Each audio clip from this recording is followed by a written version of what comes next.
So guys, আসসালামু আলাইকুম। আমি এখন একটা সুন্দর ভিডিও বানাবো পাকঘর নিয়ে এবং বেসিন নিয়ে। দেখেন আমাদের বেসিন কি পরিষ্কার সুন্দর, ওয়াও। দেখেন অনেকের বেসিন সুন্দর থাকে না এবং পরিষ্কার থাকে না। দেখেন এটা হচ্ছে আমার বেসিন, আমাদের পাকঘর। দেখি পাকঘর কি রান্না হয়েছে দেখেন। বিসমিল্লাহ বলেই দেখাচ্ছি আপনাদেরকে। ওয়াও, এটা কি ভর্তা কেন? এটা হচ্ছে ভর্তা, এটা হচ্ছে ভাত, এটা কি রং চা, এটা হচ্ছে শাক, এটা হচ্ছে মুরগির মাংস, এটা হচ্ছে পেঁয়াজ, সব ঢাকা থাকে, এটা হচ্ছে লবণ। সব কিছু মিলিয়ে ফাঁক করে পরিষ্কার আছে।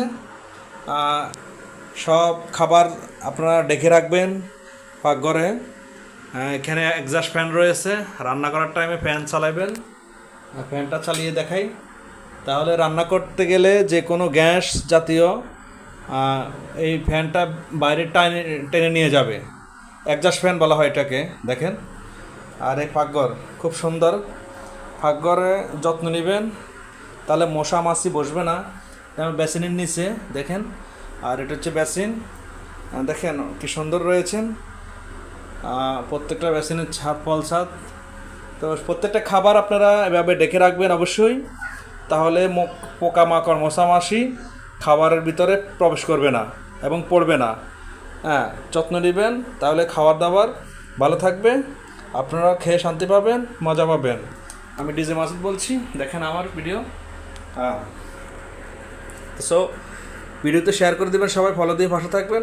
আর রান্নাঘরে আপনারা সবাই পরিষ্কার রাখবেন। এই যে গ্যাসের চুলা, গ্যাসের আশেপাশে কোনো ম্যাচ রাখবেন না।